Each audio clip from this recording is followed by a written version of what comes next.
Let's start at the start here. What about Raheem Ashford and Tanner Engel? Or what are their status, and are there any other changes in the depth chart?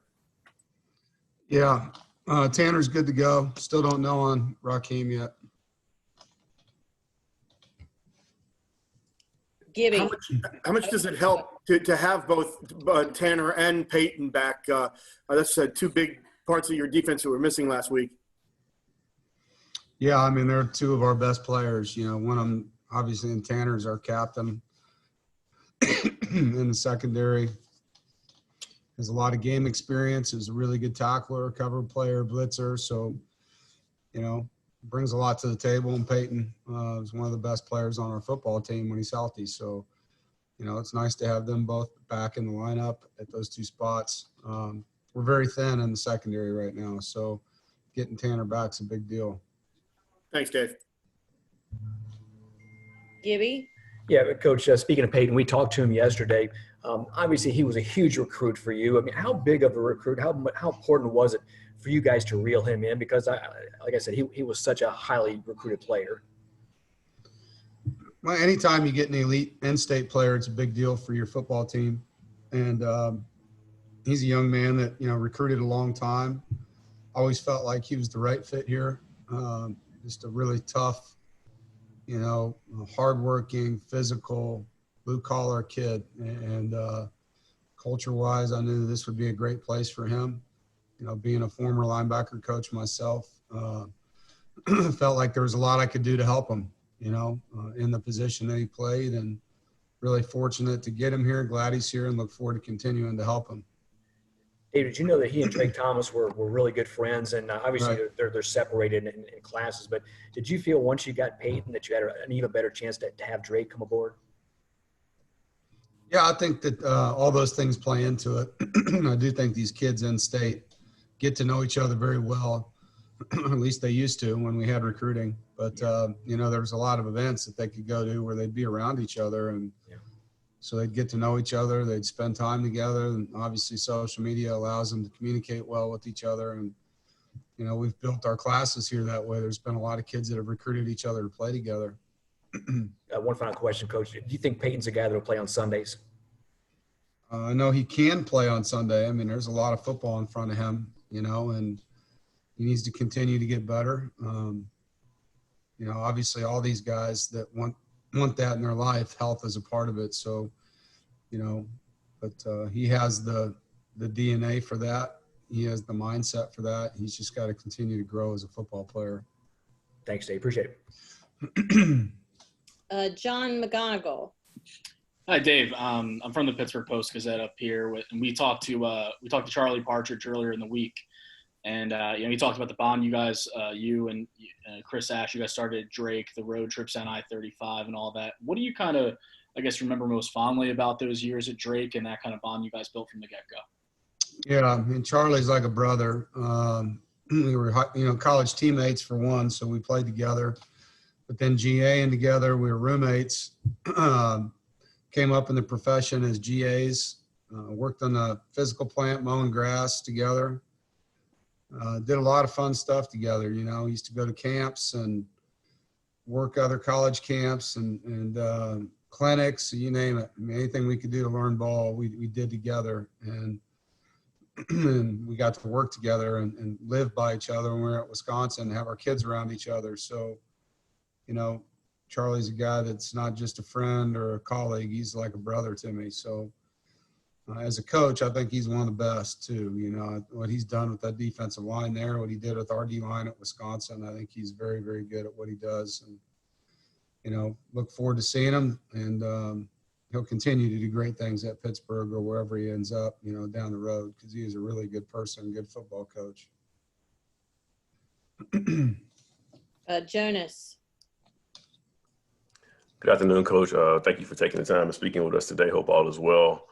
I wanted to ask you, obviously you guys evaluating the quarterback play week in and week out. Is it still pretty close? And how competitive has it been between Bailey and Devin heading into Pittsburgh this weekend? Yeah, I mean, this is just a crazy year, man. You know, I mean, we came out of last season, obviously, and didn't have an open competition named Devin, believe in Devin. And get into spring ball with the new offense and excited about what we're seeing and lose that time. And we get into fall camp and lose a bunch of time. So it's been the opposite of what we wanted for him, right? I was really happy to see him get in the game and play the way he did. But I've said this probably 20 times now. We need both of them, and Bailey has gotten better. It's been a good week. It's been a hard week of practice for both of them. Coach Beck really gets after them in practice, puts a lot of tough looks in their face, and makes them compete every day. So they're going to continue to get better, and you guys will see on game day who it is. Has it got to the point that Devin do enough to earn some snaps or some scripted plays for him coming up against Pittsburgh? You will find out on Saturday who it is. Aaron Beard. Hey, Dave, you just mentioned about installing a new offense in the spring, or the attempt to, before everything got messed up. But after 2 games, kind of how do you think that has gone, what you got installed amid everything, and kind of how much more you think this unit can grow as they get more reps? I think there's a lot of growth ahead. I do. Obviously, the first game, there was a lot of fireworks in that one, and I think the run game's been very efficient in both games, But as far as the pass game goes, it's going to continue to grow. I think that's something that you need consistency at quarterback to have happen, and we're a work in progress right now in some areas. So, but I know Tim will continue to tweak things week to week based on the coverage schemes we're seeing.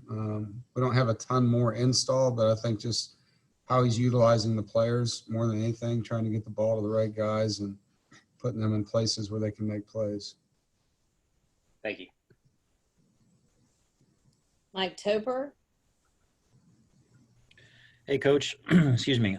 Looking at Saturday, I know you mentioned it earlier in the week, talking about Pitt's defense and kind of how they've been sound. And, their rush defense has been very good, but also they've shown that ability to get after the quarterback. Now that we've progressed through the week, what has jumped out at you to be kind of mindful of going into Saturday and facing that Pitt D? Well, they're going to put a lot of guys in the box. They're going to get a lot of one-on-one blocks, and they're going to do it with really good players. They've got guys that have been playing for 2 to 3 to 4 years, and they're aggressive. They put their DBs in a lot of one-on-ones. And if you're going to beat Pitt, you got to be able to throw the ball by them, and you got to be able to pick up their pressure and give your quarterback a chance to make some plays. You can't give up on your run game. I do think if you watch them, teams that do a good job just being patient, you don't have to try to win the game in the first quarter. You got to just stand in there and keep fighting with them. There are some plays they give you. There's weaknesses, but you've got to find them, They're going to put press man-to-man on your wideouts. They're going to put a lot of guys in the box, and they're going to get in your face with pressure. That's what they do. So we know what they are, and we got to do a good job being aggressive ourselves and not turning the football over. Jonas, you have something else? Yeah, we were talking about Peyton Wilson earlier, and when we spoke to him yesterday, he said this game is going to be he called it a meat and potatoes game. It's going to be a real physical. What does that mean to you when you hear a meat and potatoes type game between 2 physical teams? Yeah, I think it's an old school football game when you play Pitt. It's a lot like playing Boston College back when Audazio was there. I think they're just real physical matchups. Our run game, our O-line, our tailbacks have been good for us, and if you look at what they do defensively, we've got to be able to run the football against a very, very good rushing defense, So I think it's a smash mouth game. And if I'm them, after what we just did at Virginia Tech, they're going to run the ball at us. They're going to see if we can stop them, So our defense has to be sound in their gaps. We've got to play much better fundamentally than we did a week ago. And it's going to be a physical football game. We look forward to that.